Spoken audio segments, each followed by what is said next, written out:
अस्सलामुअलैकुम नाज़रीन, programme मुकाबिल public के साथ में खुशामदीद में हूं मारिया जदून। मेरे साथ मौजूद हैं रऊफ क्लासरा और आमिर मतीन। नाज़रीन, भारतीय पायलट अभिनंदन की रिहाई से मुतालिक अयाज सादिक के बयान ने मुल्क की सियासत में एक नया बोलचाल खड़ा कर दिया है। फौज की जानिब से सख्त रद्द-ए-अमल सामने आया है। DGISPR ने अयाज सादिक के बयान को तारीख मस्क करने के मुतरादिफ करार दिया है, जबकि वफाकी हुकूमत ने अयाज सादिक से कौमी असम्बली में बाकायदा तौर पर माफी मांगने का मुतालबा किया है। अभिनंदन के हवाले से अयाज सादिक के बयान पर भारतीय मीडिया में जश्न का समा, जबकि अयाज सादिक सख्त तनकीद के बाद दिफाई पोजीशन लेने पर मजबूर हो गए। और उधर कौमी असम्बली इजलास में नून लीगी सीनियर रहनुमा ख्वाजा आसिफ के आमिर कियानी और जफर मिर्जा पर लूट मार के संगीन इल्जामात सामने आए हैं। हुकूमती मेंबरान असम्बली ने भी महंगी अद्वियात के मामले पर अपनी ही हुकूमत को धो डाला। कहा कि क्या पैरासिटामोल की दवाई इतनी महंगी है या इसको कहा यह गया कि कैंसर की दवाई है जिसकी कीमत इतनी बढ़ा दी गई है। कहा कि हम इमरान खान के साथ खड़े हैं, लेकिन इसका यह हरगिज मतलब नहीं है कि नॉन इलेक्टेड वजीर महंगाई करे और हम खामोश रहें। नूर आलम खान की शदीद तनकीद, जबकि रियाज फतेहाना साहब ने कहा है कि अवाम को मजबूर कर रहे हैं कि डिस्प्लिन वगैरह खाकर गुजारा करें। लास्टली नाज़रीन, हम बात करेंगे GIDC के मद में वसूल की गई रकम हुकूमत ने कहां खर्च की है। सुप्रीम कोर्ट ने हुकूमती कारकर्दगी का पोल खोल दिया है और गैस मंसूबे पर 1 रुपया भी खर्च नहीं किया गया। हुकूमत ने सिर्फ दफातर बनाने पर पैसा खर्च किया है। जस्टिस फैसल अरब के अहम रिमार्क्स पर भी प्रोग्राम में बात करेंगे। आमिर साहब, आपसे स्टार्ट लूंगी। पहले तो कहा यह जा रहा नून लीग इदारों पर चढ़ाई कर रही है, अब उन्होंने जो मुल्की राज है उनको भी अफशा करना शुरू कर दिया। नहीं, मुल्की राज अफशा नहीं कर रहे, वो राजों को ट्विस्ट कर रहे हैं, गलत बयानी से काम ले रहे हैं। ये सबसे बड़ी ज्यादती है। नून लीग का जो है ना, वो अंग्रेजी में उसे कहते हैं टू रन ए मौक। उर्दू में मुझे उसका जो है ना तर्जमा लगा कि बौखला जाना, वो जस्टिस नहीं करता। पंजाबी में कहते हैं बौंतर जाना। ये बौंतर गए हैं बिल्कुल। इनको बुखला नहीं, बौंतर गए हैं। बौंतर से अच्छा लफ्ज़ नहीं मुझे मिल रहा। अच्छा। एक तरफ तो वो ख्वाजा आसिफ साहब कह रहे हैं कि जनाब वो डायलॉग देखें, नवाज शरीफ साहब से मेरी बात हुई है, डायलॉग वो करना चाहते हैं और सिर्फ लफ्जी याद जो है ना यकीन दहानी करा दी जाए कि आइन को वो किया जाएगा तो काम चल सकता है ना, वो यूं नीचे आए हुए हैं। उसके बाद वही शाहिद खान अब्बासी साहब भी कहते नजर आए हैं, थोड़ी सी लचक और लोगों में भी नजर आ रही थी। और फिर ये इस तरह की ना शुरलियाँ छोड़ रहे हैं, तो वो कोई बिल्कुल इसको बौंतर जाना ही कहते हैं कि ये दिखा दें कि पहले क्या कहा इन्होंने याद सादिक साहब ने, फिर आज क्या कहा, कल क्या कहा, आज क्या, और फिर DGISPR ने उस पर क्या रिएक्शन दिया। आमिर साहब, पहले जो नेशनल सिक्योरिटी के सबक दूसरों को सिखाते थे, आज खुद क्या कर रहे हैं? भाई, ये सिर्फ फौज का रिएक्शन नहीं है, इसका पूरे पाकिस्तान की तरफ से रिएक्शन आया है कि पहले तो ये सिर्फ फौज की क़यादत को ये नाम ले के हर्जा सराई हो रही थी। फिर उसके बाद फौज और मुल्क रियासत को जो है ना अब ये इन्होंने निशाना बना दिया है। पता नहीं ये क्या इनकी समझ नहीं है, अक्ल नहीं है, या क्या है, गुस्सा है, समझ नहीं आ रही। इट डजंट मेक सेंस कि ये जो बातें करनी है। मेरा नहीं ख्याल है कि ये जो याद सादिक साहब ने जो किया है और उनका जो जवाब आया कि नहीं जी वो बिल्कुल कोई वो तोड़ मरोड़ के नहीं है। उन्होंने वाकई ये इंडियन मीडिया में ये कहा, ये नहीं कहा गया कि शामुद कुरैशी की इन्होंने कहा कि टांगें कांप रही थी, उन्होंने कहा जी चीफ ऑफ आर्मी स्टाफ की टांगें कांप रही थी। और अब वो कह रहे हैं कि जी वो इमरान खान साहब की शायद कांप रही होंगी क्योंकि वो शर्मिंदा थे। भाई, मैं तो समझता हूँ कि वो एक बड़े अरसे बाद एक फील गुड फैक्टर आया था पूरे मुल्क में। जब अभिनंदन के जहाज़ को गिराया गया तो एकदम मोराल हाई हुआ था, पूरे मुल्क का हुआ था कि हमने अपने से बहुत बड़े साइज के मुल्क को जो है सबक सिखा दिया था। उनका यहाँ पे वो एक बड़ा हाई मोमेंट था, इमरान खान का भी, पाकिस्तान का भी, पाकिस्तानी फौज का, पाकिस्तानी एयरफोर्स का। तो उसको ये कहना कि जो उस वक्त टांगें कांप रही थी वो बोला था, और ये जो है। और यस, दूसरा मुझे जो याद पड़ता है, हम सारे सहाफ़ियों को इसके दौरान में और इसके बाद इमरान खान साहब ने बुलाया था प्राइम मिनिस्टर ने, तो उनका जवाब बड़ा मेजर्ड था कि दोनों चीज़ों को देख के ये भी नहीं होता कि जनाब आप बिल्कुल गुस्से में बात करें कि बिल्कुल वो ये इतना रिएक्शन देना, रिएक्ट करना भी ज़रूरी था, ये इसका जवाब देना भी बड़ा ज़रूरी था अभिनंदन का, और एक मेजर्ड जवाब देना और उसको चीज़ों को कंट्रोल। आई थिंक पाकिस्तान की handling of the whole situation retrospect में देखते हुए बहुत अच्छी थी। हमारा पूरी दुनिया में उससे बड़ी इज्जत बनी और इंडिया की बड़ी बेइज्जती हुई। तो उसको ये वाली बातें करना, मुझे नहीं पता कि अभी इस पे याद सादिक साहब पे जो है ऑफिशियल सीक्रेट्स एक्ट जो है वो लागू होता है कि नहीं होता, पर मेरा ख्याल है कि इनकी जो ओथ की वायलेशन है ना एज MNA, वो शायद उसका केस बन सके, क्योंकि आपको एक सीक्रेट मीटिंग के इन कैमरा ऑफिशियल मीटिंग के अंदर ये चीजें बताई गई उसको ना सिर्फ कि आपने, हालांकि पार्लियामेंट में कहीं भी बातों को एक कवर मौजूद होता है, मगर आपने वो पब्लिक की और पब्लिक नहीं की, उसको ट्विस्ट भी किया और उससे गलत बयानी से भी काम लिया। तो ये लार्जर केस है, ये रुकेगा नहीं है यार सादिक साहब को, ये नहीं है जो आज उन्होंने ये नहीं, इनको कुछ ना कुछ जो है ना, ये छोटी बात नहीं है, पूरी दुनिया में हमारा मजाक उड़ाया गया। और इंडियन मीडिया ऑफ कोर्स जो है उन्होंने सारे दिन इसको ट्विस्ट करके वो चलाया है। इंडिया का प्रॉब्लम इस वक्त ये है कि उनके यहाँ जो चीन के साथ उनकी लड़ाई चल रही है, उनकी 1000 स्क्वायर किलोमीटर जो है ना जमीन के ऊपर चाइना ले चुका है, टेक ओवर हो चुकी भी है, और पिछले 7-8 माह में इंडिया बेबस है। इंडिया का वो जो चप्पल इन छाती थी ना, वो चेंज की होकर रह गई है और वो कुछ नहीं कर सकते। उस पर उन्होंने अपने मीडिया को कंट्रोल किया हुआ है कि क्योंकि हम जंग नहीं अभी कर सकते, अभी तैयारी कर रहे हैं, जैसी कैसी भी कर रहे हैं, तो उन्होंने मेजर्ड है। उनके पॉलिटिशियन भी नहीं बोलते, उनके प्राइम मिनिस्टर भी बोलते, चीन के 1000 किलोमीटर ले जाने के बावजूद बड़ा मेजर्ड रिस्पांस होता है। मीडिया भी नहीं बोल सकता, तो चीन के खिलाफ तो वो बोल नहीं सकते। अब उनको मौका मिला है कि ये क्योंकि बहुत मोराल फौज का और इंडिया का उनके डाउन है कि चाइना से जो थप्पड़ पड़ा है ये 1962 के बाद, उसके बराबर का ये थप्पड़ पड़ा है उनको। ये सब 71 और ये वो उसका बराबर का ये एक सिलसिला हो गया हुआ है। तो ये उनको मौका मिल गया कि अपनी उसको जो है ना पाकिस्तान का पे ये करके जो है ना मौका करें।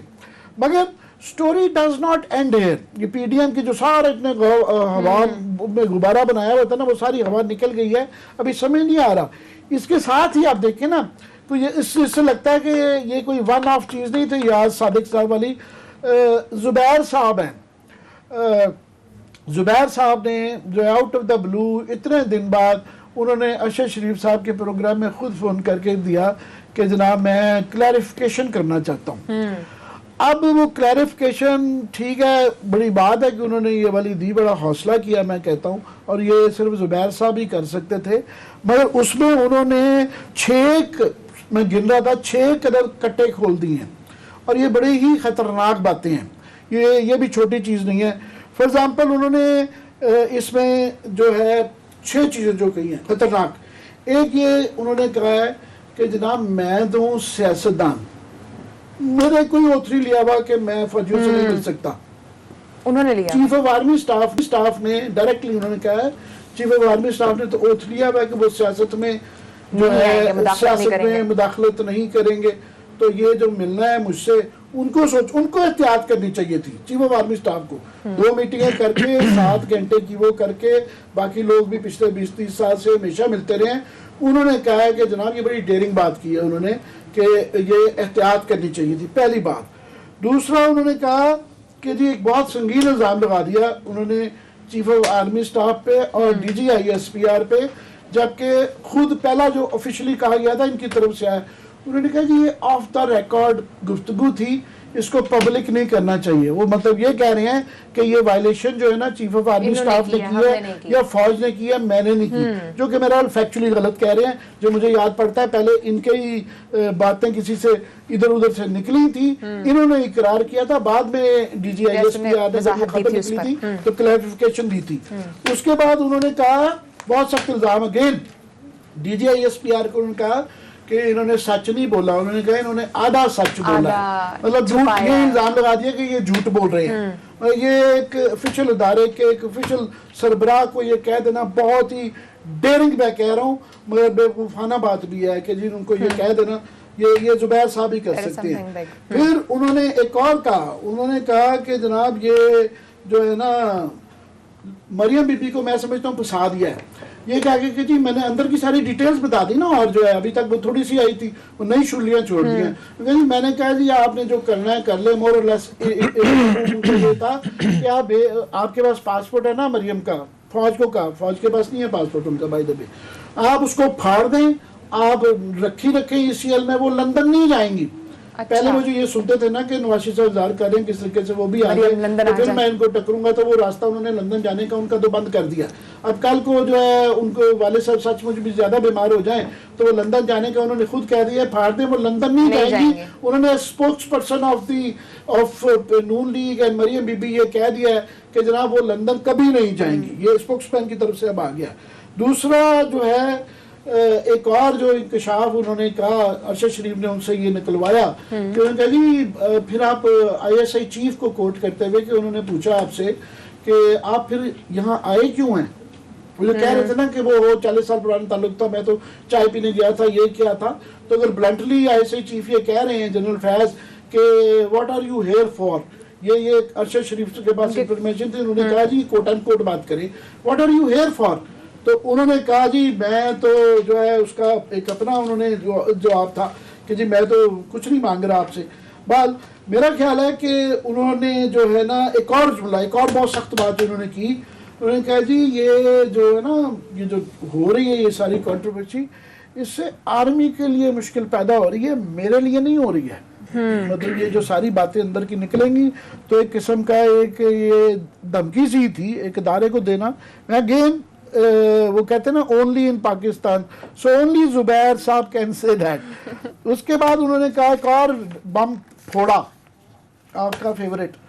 उन्होंने कहा कि जी मेरी जब उन्होंने बात की कि हम माल रोड से, माल रोड पिंडी की, याद रहे कि जो रावलपिंडी की माल रोड है उसके ऊपर GHQ है और फौजी इदारे हैं, तो उन्होंने कहा जी हमने माल रोड बंद कर दें। उन्होंने कहा जी हम आपको माल रोड बंद करने नहीं देंगे। कहा जी मैंने कहा कि वो जो धरने के वक्त वो 126 दिन कर सकते थे, तो हमारे 2-4 लोग हैं ये माल रोड नहीं कर सकते, तो क्यों है। अब ये भी सारे अंदरूनी जो है उसमें मजीद जो है वो पता नहीं क्या रहा। उन्होंने कहा जी अरशद साहब पता नहीं आपको कहाँ से ये चीजें पता चलती हैं। मैं भी वैसे अरशद से तो नहीं जसादत कर सकता पूछने की, मगर ये बातें 3 लोगों के दरमियान में हुई हैं कि जिसमें कि बताया जाता है कि चीफ ऑफ आर्मी स्टाफ थे, जनरल फैज थे और जुबैर साहब थे। तो ये कहाँ से ये बातें आ रही हैं, मैं खुद जानना चाहूँगा। अरशद साहब से शायद पूछ ही लूँगा कि भाई साहब आपको कहाँ से ये पता चल रही है। कोई अर्दगान की मिस्ट्री थी जो अरशद साहब ने नहीं रिजॉल्व की कि something was talked about Erdogan साहब आल्सो। ओवर टू यू क्लास साहब। आपने भी बात की थी जब अभिनंदन करने की बात आई थी, आपने ये कहा था कि इनको रिलीज करना एक अच्छा जेस्टर होगा। अब ये जो दोबारा से बोलचाल खड़ा कर दिया या सादिक साहब ने, अब ये किस रुख को जाएगा। और मेरी टांगें भी नहीं कांप रही थी। चले जब मैंने ये बात की थी ना, मेरा ख्याल क्लिप अगर है आपके पास तो अच्छा मौका है। आज मेरा ख्याल है 2 साल तकरीबन हो रहे, फरवरी मार्च की बात है लास्ट ईयर, जब बल्कि 27 फरवरी की बात है। जी अगर आपके पास वो क्लिप है जरा मेरा ख्याल छोटा सा वो क्लिप प्ले कीजिएगा जो 92 न्यूज में इकरार किया था कि वो दिखाना जरूरी है कि वाकई अभी ये गवर्नमेंट ने या फौज ने किसी की भी टांगें नहीं कांपी थी। तो ये क्लासा साहब ने ये कहा था मेरी टांगें भी नहीं कांपी थी। जरा सुनिए जरा मेरा क्या इस पे मौक़िफ़ था।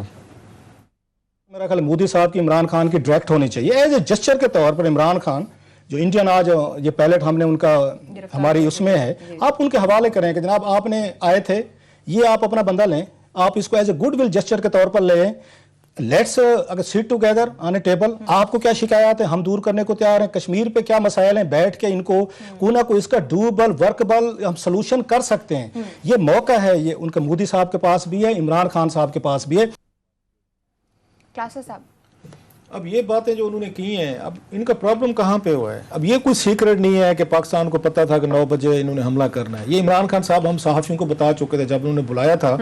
उन्होंने बात बताई थी कि हमारे पास इंफॉर्मेशन आई थी और बाद में रिपोर्ट भी हुआ था सारा कि राजस्थान से बाकायदा कोई मिसाइल अटैक होने थे, कोई इसराइल के साथ कोई इंडिया की कोलाबोरेशन होनी थी। ये बातें बताई थी उन्होंने सारी, और इसके बाद पाकिस्तान ने बाकायदा जो दोस्त ममालिक थे उनके नोटिस में लेके आए थे।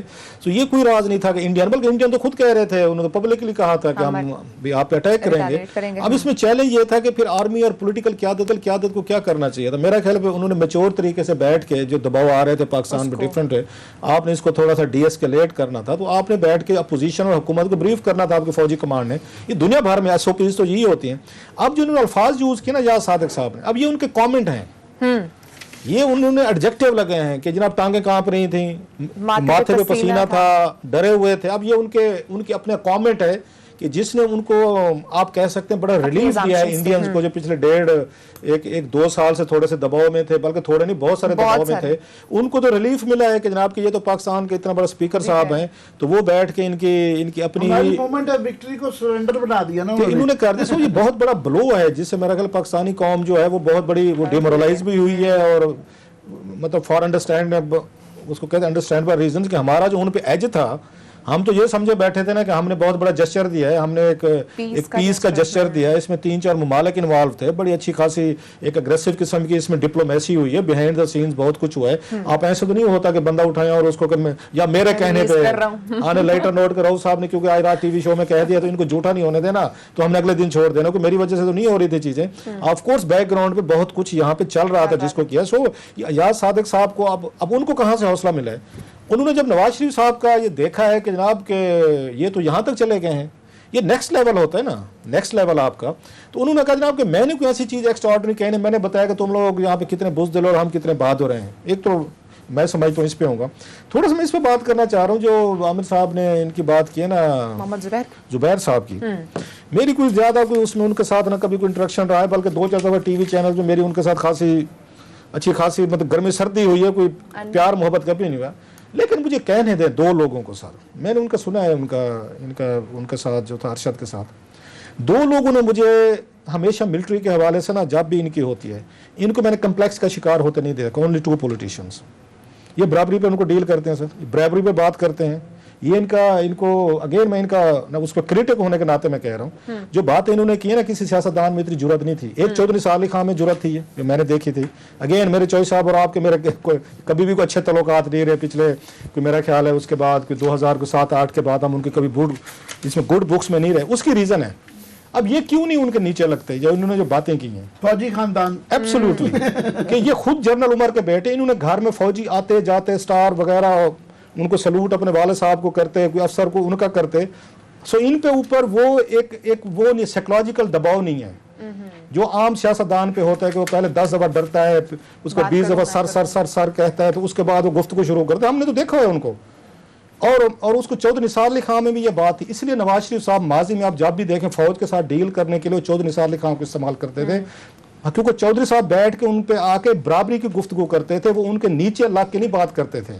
और उनके जाने के बाद आप देखें जरा, उनके चौधरी निसार अली खान के जाने के बाद पार्टी से कितनी बड़ी डिजास्टर है ये पीएम नवाज में। मैं चौधरी निसार की बात कर रहा हूँ, आपको मुझे पता है उनकी तारीफ पसंद नहीं आ रही है, कि मैं उनसे तारीफ कर रहा हूँ, उनसे दिल पे जरा हाथ रख के आज तक अंदर की बात नहीं बाहर निकली उनकी, के अंदर की उन मीटिंगों में क्या होता था, मैं वही बता रहा हूं, मैं तारीफ कर रहा हूँ। अच्छा, बड़ी मेहरबानी, मैं समझो क्योंकि हम दोनों उस पर जरा दिल पे पत्थर रख के तारीफ कर रहे हैं, दोनों की कर रहे हैं, जुबैर साहब की भी और ये चौधरी निसार अली खान साहब के। इनके जाने के बाद क्या हुआ पीएम नवाज के साथ, इनकी पार्टी में एक बंदा भी नहीं है जो आर्मी चीफ से, DGISI से, बाकी जनरल से बैठ के बराबरी पे बात कर सके और उनको सर ना कहता हो जी मैं ये सारे कहते हैं। अब ख्वाजा आसिफ साहब की जरूरत है कि वो जो आर्मी चीफ को फोन कर रहे थे, भाई हारने को तो चौधरी निसार अली खान साहब भी हार रहे थे। अब जरा करेक्टर को जरा 2 चीजों को डिफाइन करके देखते, हारने को तो चौधरी ये निसार अली खान साहब MP की सारे और लोग कहते हैं उनको भी हराया गया है क्योंकि वो थोड़ा सा इनके उसमें नहीं आते, वो एक अलहदा कहानी। चौधरी निसार अली खान साहब भी तो हार रहे थे ना, 3 सीटों से हारे, वो पॉलिटिक्स से भी बहर हो गया, असेंबली से भी, तो उन्होंने तो टेलीफोन नहीं किया ना आर्मी चीफ को। अब जरा फर्क देखें, ये थोड़ा सा करेक्टर का फर्क देखें। ख्वाजा साहब ने उठा लिया फोन, और सर जी मैं हार रहे हैं तो कोई मेहरबानी करो।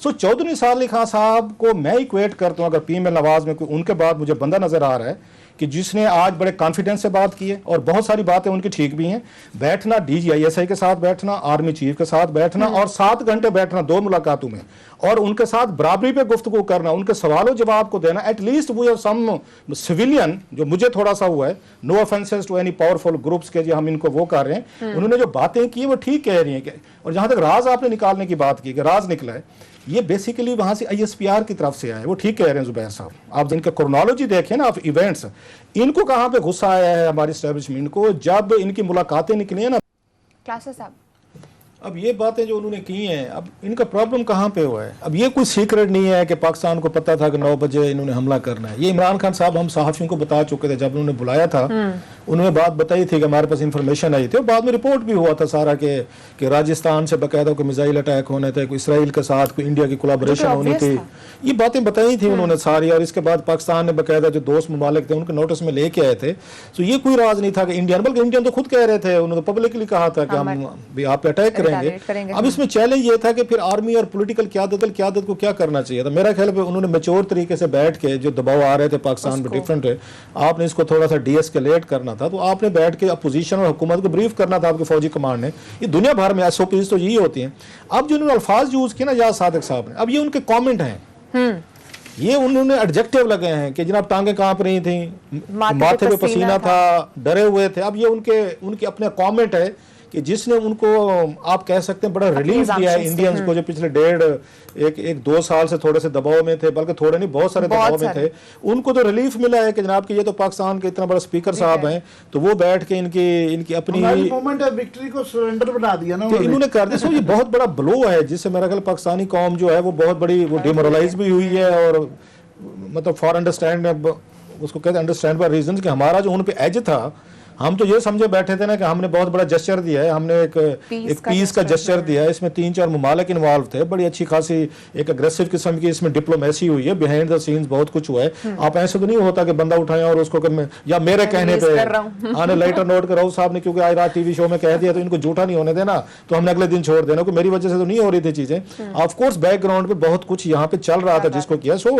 याद सादिक साहब को अब उनको कहाँ से हौसला मिला है? उन्होंने जब नवाज शरीफ साहब का ये देखा है कि जनाब के ये तो यहाँ तक चले गए हैं, ये नेक्स्ट लेवल होता है ना, नेक्स्ट लेवल आपका, तो उन्होंने कहा जनाब कि मैंने कोई ऐसी चीज़ एक्स्ट्राऑर्डिनरी कहने, मैंने बताया कि तुम लोग यहाँ पे कितने बुज़दिल और हम कितने बहादुर हैं। एक तो मैं समझता हूँ इस पे होगा, थोड़ा सा मैं इस पे बात करना चाह रहा हूँ जो आमिर साहब ने इनकी बात की है ना, मोहम्मद जुबैर साहब की।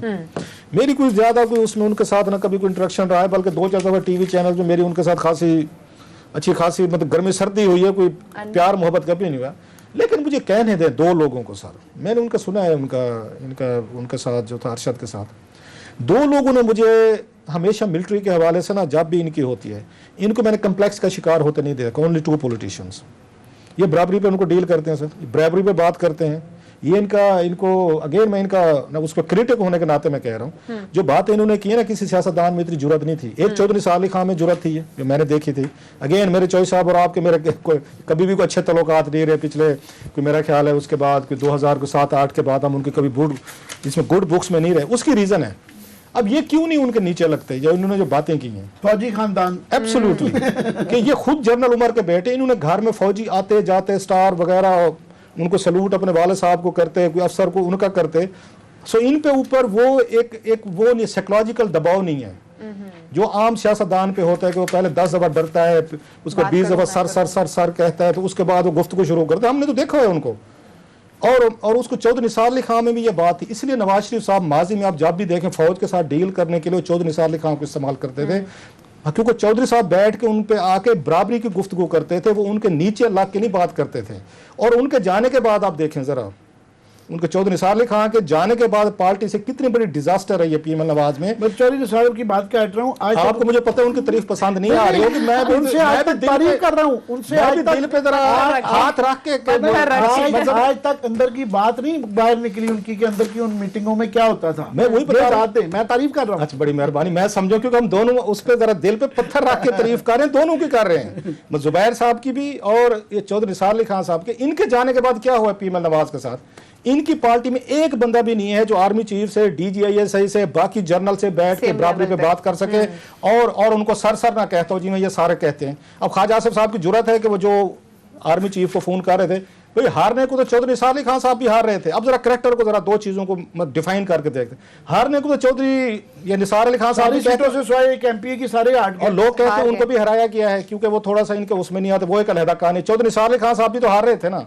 3 सीटों से हारे, वो पॉलिटिक्स से भी बाहर हो गए, असेंबली से भी, तो उन्होंने तो टेलीफोन नहीं किया ना आर्मी चीफ को। अब जरा फर्क देखें, ये थोड़ा सा करैक्टर का फर्क देखें। ख्वाजा साहब ने उठा लिया फोन, वो सर जी मैं हार रहे हैं तो कोई मेहरबानी करो। सो चौधरी निसार अली खां साहब को मैं इक्वेट करता हूं, अगर पीएमएल नवाज में कोई उनके बाद मुझे बंदा नजर आ रहा है कि जिसने आज बड़े कॉन्फिडेंस से बात की है और बहुत सारी बातें उनकी ठीक भी हैं। बैठना DGISI के साथ बैठना, आर्मी चीफ के साथ बैठना और 7 घंटे बैठना 2 मुलाकातों में और उनके साथ बराबरी पे गुफ्तगू करना, उनके सवालों जवाब को देना। एटलीस्ट वो सम सिविलियन जो मुझे थोड़ा सा हुआ है, no offences to any powerful groups के, जो हम इनको वो कर रहे हैं, उन्होंने जो बातें की वो ठीक कह रही हैं। और जहां तक राज आपने निकालने की बात की कि राज निकला है, ये बेसिकली वहां से ISPR की तरफ से आया है। वो ठीक कह रहे हैं जुबैर साहब, आप जिनका क्रोनोलॉजी देखें ना आप इवेंट्स, इनको कहां पे गुस्सा आया है हमारी एस्टेब्लिशमेंट को, जब इनकी मुलाकातें निकली हैं ना बहर ख्वाजा आसिफ साहब ने उन्हें टीवी पे कहा, फिर उसके बाद ये चीज़ें सामने आना शुरू हो गई कि इनकी तो मैस में आर्मी चीफ से और DGISI से मुलाकातें हुई हैं, उस पर तनकीद शुरू हो गई, TV शोज शुरू हुए और उस पर PM नवाज ने अपना पॉइंट ऑफ व्यू देना शुरू किया। उसके बाद ISPR की तरफ से कहा गया है कि ये भी आए थे, आम आदमी को नहीं पता था, ये जहन में रखिएगा, उन्हें नहीं पता था कि मुलाकातें हुई हैं या नहीं हुई। शायद TV पे कुछ जर्नलिस्ट वगैरह ने बाद में इनको बुलाया है कि आप आए अपना पॉइंट ऑफ व्यू दें, ये सारी चीज़ें करें। सो ये लीकेज हुई है ना सर इसकी, जो कि अच्छा हुआ है मेरे ख्याल में, तो अच्छा हुआ है कि चले हमें पता चला है कि सियासतदान मिलते हैं, क्या गुफ्तगू करते हैं, नहीं करते हैं। आप अच्छा करना चाह रही हैं, मैं आप तारीफ कर रहे हैं, मैं तारीफ नहीं कर रहा, मैं करेक्ट करना चाहता हूँ। इसका जवाब इसका जवाब भी लेते हैं और ये मुलाकातों का सिलसिला कहाँ तक जाएगा, इस पर ब्रेक के बाद बात करेंगे, साथ ही रहेगा।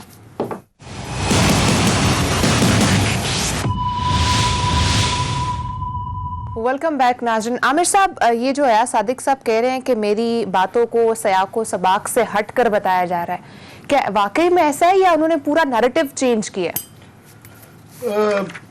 या सादिक साहब जो है, मैं दरमियान में बड़े मैसेजेस आए हैं कि इनके मतलब कुछ ना कोई ये छोटी चीज़ नहीं है। आप देखें कि पाकिस्तान की highest chief of army staff बैठे हुए हैं, ज़ाहिर उनका स्टाफ भी बैठा होगा, और अपोजिशन के टॉप लोग बैठे हुए हैं। शाह महमूद कुरैशी साहब फॉरेन मिनिस्टर बैठा हुआ है, इसको वॉर कैबिनेट कहते हैं एक किस्म की।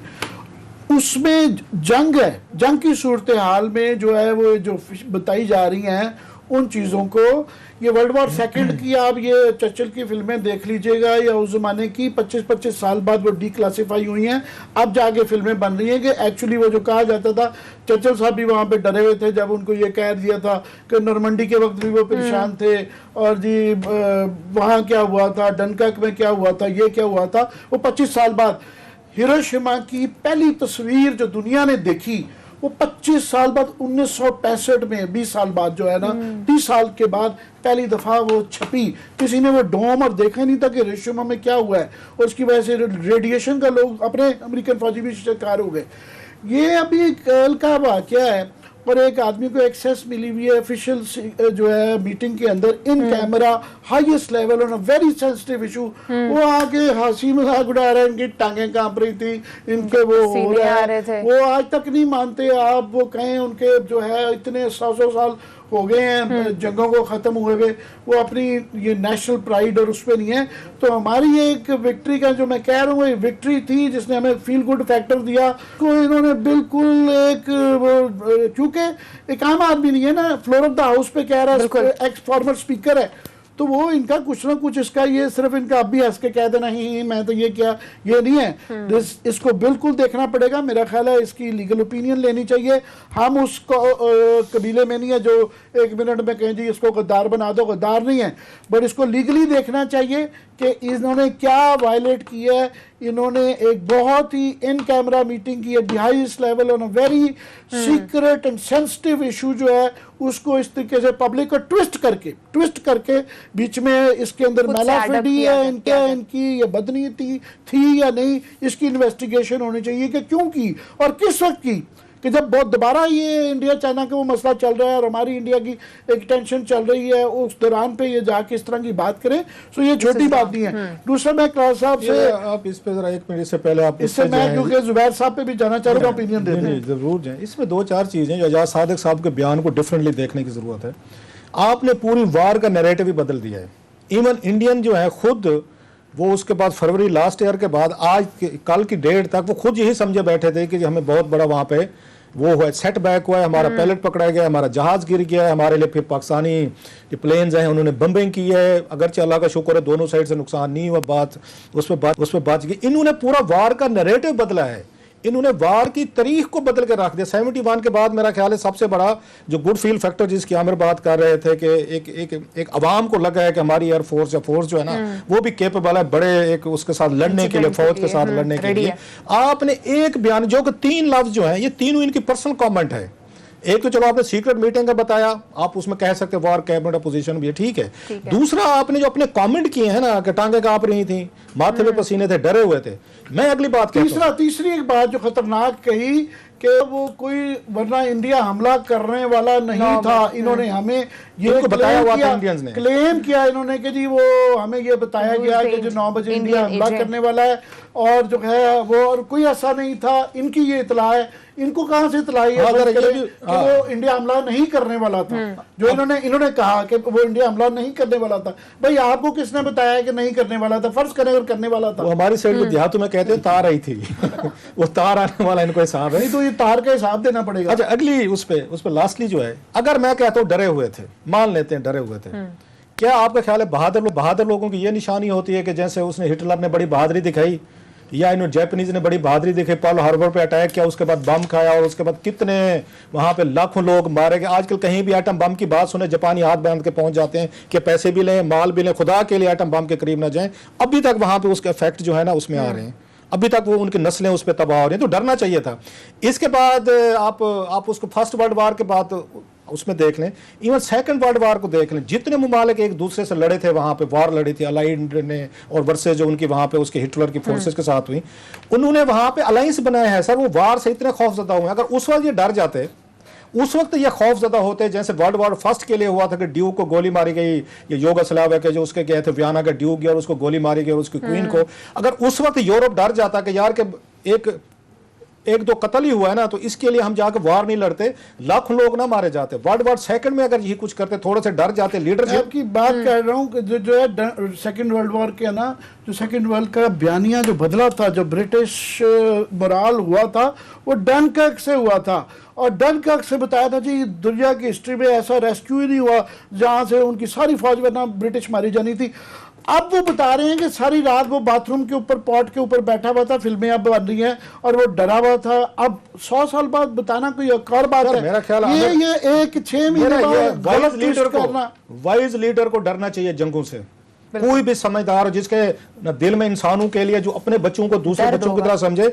मतलब ये है कि यहाँ इंडियन पाकिस्तान जंगे लड़ते, बड़े बहादुरी दिखाते, वहां से मोदी साहब दिखाते, इधर से इमरान खान साहब दिखाते, और खुदा ना खासा लाखों लोग मारे जाते, एक दूसरे के शहरों में बम्बार्डमेंट होती। ये जैसे जर्मन ने आके उस पर लंदन में की थी, लोग डिस्प्लेस होते, हंगर है यहाँ पे, लोग मरे। उसके बाद ये अयाज सादिक साहब के सीने में ठंड पड़नी थी, वाह जी क्या हम बहादुरी। हाँ, वार आप पे इंपोज हो जाए, you have to fight it out. अगर वार इंपोज हो जाए, अगर हुक्मरान डर जाए वार से कि नहीं डरनी चाहिए, पीसफुल मींस ले ले, इवन रिट्रीट करना पड़े सम टाइम आपको तारीख में, हिस्ट्री में, तो ये डरना इसको नहीं कहते होते। जनाब सुलह हुदैबिया सबसे बड़ा, इस्लामिक पॉइंट ऑफ व्यू से भी देखें, सुलह हुदैबिया सबसे बड़ा एक मेरा का रोल मॉडल जिसको लिया जा सकता है कि सम टाइम एनिमीज बिगर, तो आपको थोड़ा सा रिट्रीट करना पड़ता है। सो उनका ये कहना है कि वो डर के जितने बहादुर आप है ना या सादिक साहब, वो भी पूरी कौम जानती है और पूरे लोग जानते हैं, पूरा नैरेटिव बदल के जनाब ये बड़े बहादुर हैं और पूरी कौम जो है, जो लीडरशिप जो है ना, अगर डर गए थे ना, मैं समझता हूँ, फिर कहता हूँ वार इन्होंने टाल दिया ना, हमारे एस्टेब्लिशमेंट ने टाली है, हमारे पॉलिटिशियंस ने टाली है, पूरी पार्लियामेंट ने टाली है। मैं फिर भी इनको सल्यूट करता हूँ कि आपने अच्छा किया, समझदारी दिखाई, आपने इस खित्ते को तबाही से, बर्बादी से बचाया, आपने बहुत अच्छा किया। जो अयाज सादिक साहब ने जो फरमाना था वो अपनी जगह पे आमिर साहब बता रहे हैं क्या लीगल हो सकता है। बाकी जुबैर साहब का मैं पे आना चाहता हूँ, वो भी कोई छोटी ब्रीच नहीं है, वो भी छोटी ब्रीच इसलिए नहीं है कि उन्होंने खुद अपने इंटरव्यू में इस क्लैरिफिकेशन में कहा है कि ये ऑफ द रिकॉर्ड थी। अगर ऑफ द रिकॉर्ड थी तो आप ये टीवी के कैमरों में आके उसकी डिटेल्स क्यों बता रही हैं? DGISPR ने बड़ा ब्रीफ सा एक कमेंट दिया कि जनाब इस हवाले से है, जो कि मेरा नहीं ख्याल है वो ब्रीच उसकी टूटती थी ऑफ द रिकॉर्ड की। इन्होंने जो तफसीलात बतानी चाहिए और उसके दौरान में जो ये चीफ ऑफ आर्मी स्टाफ पे DG उस पर कहा कि वो झूठ बोल रहे हैं और अंदर की जो तफसीलात के माल रोड पे मैं नहीं आने दूंगा और ये जो बातें हैं ये भी छोटी नहीं है। बाकी चौधरी निसार से आप कंपैरिजन कर रहे थे, चौधरी निसार को ये क्रेडिट दें, मैं तारीफ कर रहा हूँ उनकी, कि वो ब्रिज बने हमेशा। वो नवाज शरीफ का हमेशा इसलिए खराबी इसलिए हुई कि चौधरी निसार नहीं था, अभी भी वो ब्रिज बनने की कोशिश कर रहे थे। इनके जब जब हुकूमत की लड़ाई वो होती थी तो वो ब्रिज वही होते थे, कि उनको पता भी था, आर्मी बैकग्राउंड से आए थे और ये बातचीत करनी थी अंदर की बात, कभी आज तक कभी बाहर नहीं निकली है। ये डेमोलिशन स्क्वाड है। ये ब्रिज बने में भी जो है ना, जो वो तरले खुद तरले कर रहे थे ख्वाजा आसिफ साहब और नवाज शरीफ साहब, ये पैगाम आ रहे थे कि जनाब डायलॉग बड़ा जरूरी है, दारों के साथ वो करना है। इन्होंने वो ब्रिज ढा दिया है, इन्होंने तो वो उसको डेमोलिशन स्क्वाड है ये वाला। तो ये मैं बिल्कुल नहीं करता कि ये चौधरी निसार वाली वो वाली चीज है। इनकी भी ब्रीच छोटी, ये भी जवाब देने पड़ेंगे। जो जुबैर साहब ने जो इल्जामात लगाए हैं ना, इसके भी किसी ना किसी का जवाब आना चाहिए। ठीक है, जुबैर साहब, मैंने पहले कहा कि मेरी उनके साथ कई बात की रिस्पॉन्सिबल नहीं। बात यह है कि उनकी अगर गुफ्तगू हुई है, जब सारी चीजें अगर अरशद तक पहुंच गई हैं, तो फिर उन्होंने भी क्लैरिफाई कर, फिर कहीं से ब्रीच, उधर से भी चीजें कहीं और से भी ब्रीच हो सकती हैं। ये खैर उसका जर्नलिस्ट का क्रेडिट होता है कि वो खबर निकाल ले, लेकिन इतना भी मेरा ख्याल है जुबैर साहब को ना रगड़ दें कि क्योंकि वो अगेन जुबैर साहब सारा झूठ बोल रहे हैं, सारी गलत बयानी वो कर रहे हैं। तो जिन्होंने इन्वाइट किया, होस्ट किया, 7 घंटे मुलाकात की, तो वो सवाल तो उन्होंने भी बड़ा जेन्युइन किया। अभी जरा उनसे भी बात कर ली जाए कि आपने क्यों आने दिया, मुझे क्यों एंट्री दे दी गेट नंबर 4 से, ना देते। इसका भी क्लास में दूंगा। इसके ऊपर हम आगे भी बात करेंगे, लेकिन नाज़रीन ब्रेक के बाद हम बात करेंगे महंगी अद्वियात पर भी, जिस पर हुकूमती मेंबरान असम्बली खुद भी चीख उठे हैं, और क्या कौमी असम्बली में इस हवाले से आज कार्रवाई हुई है, बात करेंगे, साथ रहिएगा।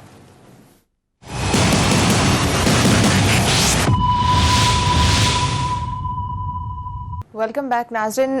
आमिर साहब, आज कौमी असम्बली में जो महंगी अद्वियात है उनके ऊपर भी बात हुई है, और नूर आलम खान साहब भी कहते हैं कि क्या पैरासीटामोल की जो दवाई है वो कैंसर की दवाई है जो इतनी महंगी कर दी गई है।